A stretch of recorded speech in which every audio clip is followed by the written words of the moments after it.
Bonjour monsieur, excusez-moi de vous déranger, je m'appelle Laurent. Je fais des petits reportages un petit peu pour savoir ce que pense la jeunesse. Parce que je vais vous dire une chose, aujourd'hui on nous parle de tout. Mais il y a une chose dont on ne nous parle jamais. Un jour ou l'autre on va mourir, vous et moi. Et après, qu'est-ce qui va se passer à votre avis? Alors c'est quoi votre idée justement? C'est ça qui m'intéresse.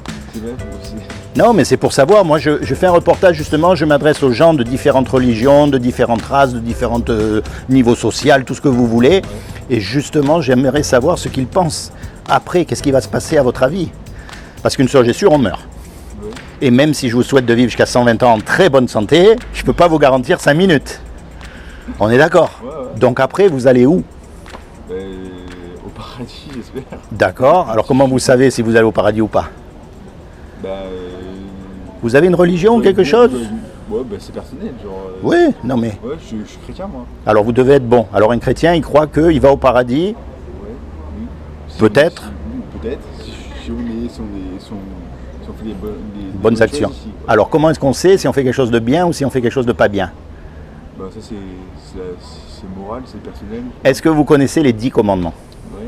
Alors, les 10 commandements, c'est la loi morale. C'est ce qui détermine si on est quelqu'un de bien ou de pas bien. Et attention, je ne vous juge pas, parce que moi, j'ai lamentablement échoué au test. D'accord? Alors, on va voir comment vous allez faire, vous, le jour du jugement. Si vous êtes quelqu'un de bien ou si vous êtes quelqu'un de pas bien. Est-ce que vous avez déjà menti? Ouais. Comment on appelle quelqu'un qui a menti? Un menteur. Ah. Est-ce que vous avez déjà pris quelque chose qui n'est pas à vous? Non, non. Vous avez oublié que vous avez été un petit garçon. Ah non, même quand j'étais petit, non. Vous avez jamais téléchargé de la musique illégalement sur Internet? Ah non mais, Ok. Attendez, vous allez voir où je veux en venir. Est-ce que vous avez déjà regardé une femme dans la rue pour la convoiter? Ou une image pornographique? Ou une femme avec des idées dans la tête? On est tous des hommes. Ouais. Attention, je vous ai dit, je ne vous juge pas. Je suis comme vous. C'est pour ça qu'elle est merveilleuse, cette loi. C'est qu'elle ferme la bouche à tous les hommes, et en particulier aux religieux. Il n'y en a pas un qui pourra dire qu'il est mieux que l'autre, donc on ne peut pas se juger les uns les autres. Je n'ai pas le droit de vous juger, je suis pareil. D'accord? Une fois qu'on est mort, on va être jugé par rapport à cette loi-là. Et donc, si on vous juge par rapport à cette loi-là, vous serez coupable ou innocent? Coupable, je sais. Et si vous êtes coupable, vous allez au paradis ou en enfer? Je pense que j'irai au paradis quand même. Alors vous êtes coupable et vous allez au paradis? Oui. Parce que Dieu pardonne, pardon. D'accord, il pardonne. Voilà. Et Ah, il pardonne. Vous n'êtes pas si sûr que ça? Si. D'accord. Si, Imaginez tous les deux. Il pardonne même pour des personnes qui ont fait des... Je suis persuadé que même pour des personnes qui... ont fait des choses graves. Ont fait des choses très graves, des violeurs, des... Encore faut-il lui demander pardon. Exactement. Imaginez tous les deux, on fait un braquage. Oui. D'accord? Il faut bien imaginer alors. On imagine. Tous les deux, on va voler une banque. Et avec l'argent de la banque qu'on a volé, on fait du tas de biens autour de nous. Ouais. On donne à manger à la voisine qui n'a pas d'argent, on aide les enfants, on leur paye l'école. On se fait attraper, on passe devant le juge. Le juge, il va dire, ok, c'est très bien, vous avez fait plein de bonnes choses, mais aujourd'hui, vous êtes là, pas pour les bonnes choses que vous avez faites, pour la banque que vous avez volée. Et ça, c'est un tribunal terrestre. Alors imaginez le tribunal divin. Quand on a cassé la loi, on est coupable. Maintenant, je vais vous dire une chose. Parce que vous m'avez dit que vous étiez chrétien, et donc un chrétien, il croit en la bonne nouvelle. Et la bonne nouvelle, c'est quoi? C'est que, en fait, on est coupable. On mérite la punition. On mérite le châtiment. Il n'y a pas un homme qui est bon sur la terre, au sens bon du terme. Mais maintenant, le truc, c'est que Dieu nous aime, parce que c'est lui qui nous a fait. Un musicien, il aime sa musique. Un cuisinier, il aime la cuisine qu'il fait. Un créateur, il aime ce qu'il crée. Donc comme c'est Dieu qui nous a créés, il aime sa création. Il aime les papillons, il aime les hommes, les femmes, les arbres, tout ce qu'il a fait, c'est beau, le monde est beau. Et comme il nous aime, il ne veut pas nous condamner, même si on mérite, même si on est coupable. Vous voyez ce que je veux dire? Donc il a fait quelque chose pour que vous et moi, malgré qu'on soit coupable, on puisse éviter le châtiment. Est-ce que vous savez ce qu'il a fait? Il faudra me dire. Ah, est-ce que vous voulez savoir? Non, je sais pas. Eh bien voilà, je vais vous dire.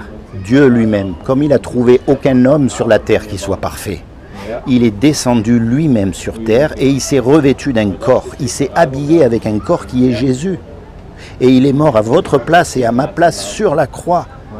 Et comme il était parfait, son sang qui a coulé, il a été accepté en sacrifice pour vos péchés. Vous voyez ce que je veux dire? C'est comme si on fait un autre braquage tous les deux. On va devenir les... hein? Bonnie and Clyde. On fait un autre braquage et on se fait attraper. Ouais. Et le juge, il dit, ok, vous devez payer 20 millions d'euros ou vous partez 50 ans en prison. Ok. On n'a pas les sous. On est condamné. Non mais oui, donc on part. Et puis il y a un homme qui arrive, qu'on ne connaît même pas, qui met l'argent sur la table pour qu'on soit libre. Comment est-ce que vous allez être par rapport à cet homme? Vous allez être reconnaissant. Ouais. Vous allez le remercier.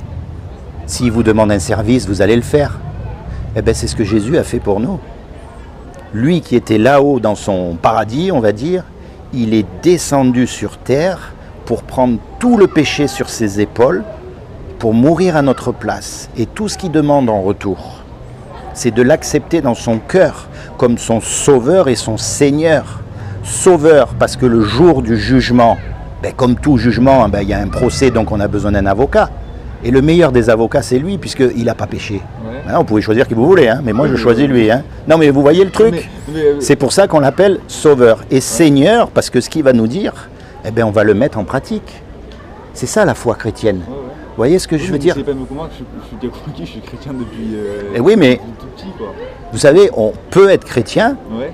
et ignorer ces choses. Non, mais ça je le sais, ça. Donc maintenant, il faut le mettre en pratique. Est-ce que vous avez une Bible à la maison? Ouais. Oui, ben oui. Oui, non, mais oui. Est-ce que vous la lisez? Oui. Vous la lisez? Oui. Alors continuez à la lire. Recommencez à lire dans le livre de Jean.